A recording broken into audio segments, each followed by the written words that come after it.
संगम नगरी प्रयागराज में जिला कचहरी के बाहर आज अधिवक्ताओं के एक समूह ने रास्ता जाम कर दिया। इस दौरान टायरों में आग भी लगा दी गई।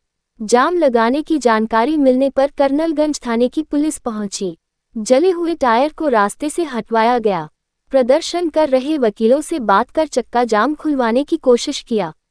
वहीं अधिवक्ताओं से डीसीपी सिटी ने बात कर उनकी शिकायत सुनी। अधिवक्ताओं का आरोप है कि जॉर्ज टाउन थाने में अधिवक्ताओं पर एक फर्जी मुकदमा लिख दिया गया। पुलिस ने जांच कर कार्रवाई का भरोसा दिया, मगर अपनी मांगों पर अड़े अधिवक्ताओं का कहना है कि जब तक अधिवक्ता पर लिखी गई एफआईआर रद्द करके हमारी एफआईआर नहीं लिखी जाती तब तक हमारा प्रदर्शन और चक्का जाम जारी रहेगा। बता दें, मामला 2 दिन पहले जॉर्ज टाउन में हुई घटना से संबंधित है। प्रदर्शन कर रहे अधिवक्ताओं का कहना है कि जिला अदालत के उनके साथी ओम मिश्रा के जॉर्ज टाउन स्थित मकान पर रेस्टोरेंट संचालक ने अवैध कब्जा कर रखा है। लंबे समय से उसने किराया नहीं दिया है और पानी का बिल भी जमा नहीं किया है। अधिवक्ताओं का आरोप है कि वहां रेस्टोरेंट की आड़ में अवैध कार्य भी कराए जाते हैं। इसकी कई बार शिकायत करने के बाद भी कोई कार्रवाई स्थानीय पुलिस ने नहीं की।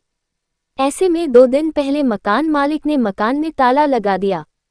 इस पर रेस्टोरेंट संचालक व उसके कर्मचारियों ने अभद्रता शुरू कर दी। मौके पर पुलिस पहुंची और दोनों पक्षों को थाने ले गई।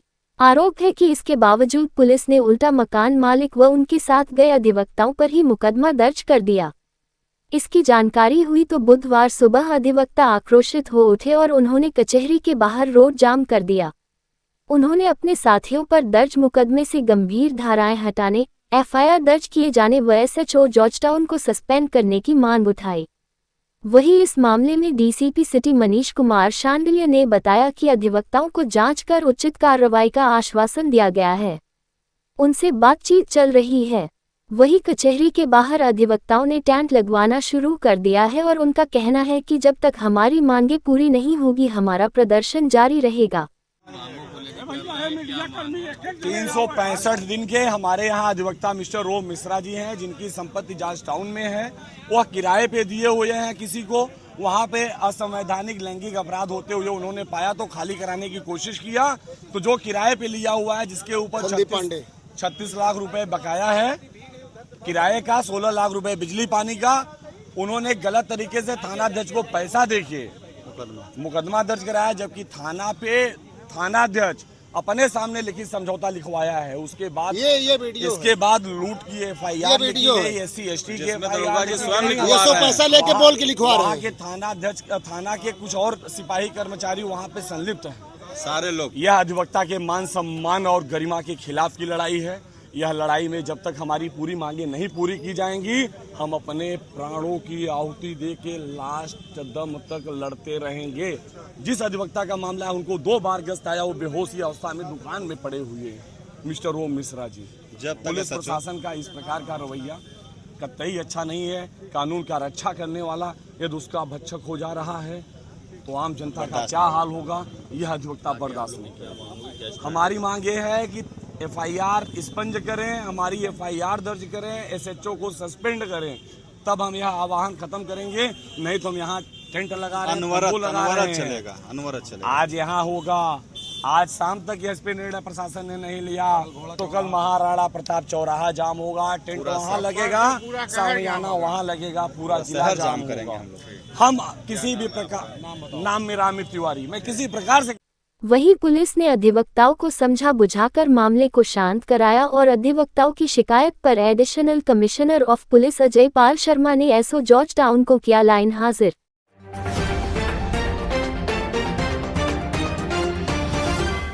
प्रयागराज जिले के नैनी के महवा गेट पर मंगलवार सुबह सरकारी जमीन पर हुए अवैध हत्मन के खिलाफ प्रशासन ने बड़ी कार्रवाई किया। पीडीए और राजस्व विभाग की टीम ने सुबह से 38 अवैध मकानों को ध्वस्त करना शुरू किया। इससे पहले इन मकानों को नोटिस जारी किया गया था। कार्यवाही को देखते हुए सुबह से ही पुलिस बल तैनात कर दिया गया था। शनिवार को महिलाओं के विरोध के बाद इस बार नैनी करछना औद्योगिक कोरांव और बारा थाने की पुलिस के साथ PS बड़ी ही मौके पर मौजूद रही। कार्रवाई का नेतृत्व SDM कर रहे थे। उनके साथ तहसील प्रशासन की टीम भी मौके पर मौजूद रही। वहीं अधिकारियों के अनुसार सरकारी जमीन को अतिक्रमण मुक्त कराने के लिए यह अभियान आगे भी जारी रहेगा।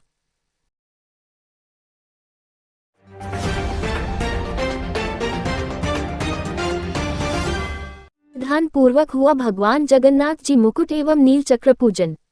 रथ यात्रा के दौरान भगवान जगन्नाथ धारण करेंगे मयूर पंख मुकुट।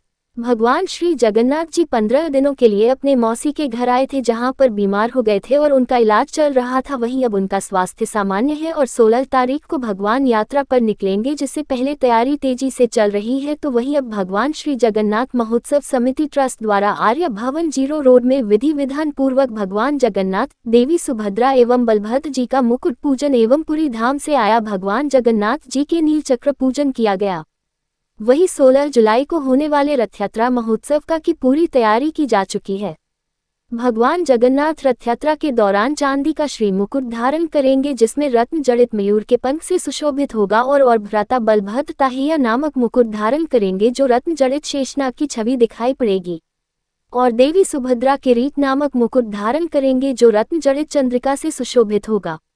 और आगे बताया कि शाम को भगवान जगन्नाथ जी को स्वल्पाहार एवं औषधि युक्त काढ़े का भोग लगाया गया और आरती पूजन किया गया। भगवान 15 दिन से बीमार थे और आप पूरी तरह से लगी थी सेवा में, दवाएं दे रही थी। अब किस तरह से भगवान की इस टाइम स्थिति है और किस तरह से आज पूजा हुई है, क्या खास था? भगवान जी अब स्वस्थ हैं और उनको इतने दिन खिचड़ी काढ़े इन सब का भोग लगा, सादा का भोग लगा है। आज तो मुकुट पूजन भी हुआ है और अब भगवान की डेंटिंग पेंटिंग होगी। कल से इनका श्रृंगार होना स्टार्ट हो जाएगा। तो कब ये यात्रा निकलेगी? 16 तारीख को। कितने उत्साहित हैं इस यात्रा? बहुत ज़्यादा, बहुत एक्साइटेड है हम सभी लोग, सभी मिलजुल के, सभी बहुत खुशी मिली। प्रीति गुप्ता सदस्य। भगवान की आज मुकुट पूजा हुई है, ये मयूर पंख क्या होगा इस बार यात्रा में, किस तरह से खास होगा, किस तरह की व्यवस्था? जो मयूर पंख बनेगा भगवान जी का, जो मयूर श्रृंगार होने वाला है, वो 19 जुलाई को भंडारे वाले दिन, जिसमें 56 भोग भगवान को लगाया जाता है, उस दिन होगा। जिस प्रकार से जगन्नाथ जी मयूर अवतार लिए थे, उसी प्रकार से मयूर पंख से उनका श्रृंगार होगा। बलराम जी का शेषनाग अवतार लिए थे, तो उनका शेषनाग, और देवी माता के स्वरूप में सुभद्रा माता ने अवतार लिया था, इसी प्रकार से उनका देवी माता स्वरूप होगा। और मयूर जो श्रृंगार है बहुत ही भव्य तरीके से 19 तारीख को आप लोग को दिखाया जाएगा। और जो रजत मुकुट है, और जो 16 तारीख को जो यात्रा निकलेगी उसमें भी मुकुट में मयूर पंख होगा जी। जो रजत मुकुट होता है, मतलब सिल्वर का मुकुट होता है, उसमें भी भगवान के स्वरूप जो मयूर है वो दिखाए जाएंगे। और मेरा नाम कार्तिक श्रीवास्तव।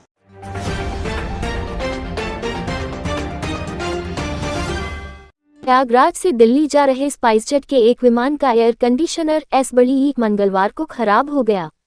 इससे विमान में सवार यात्री गर्मी से परेशान हो गए।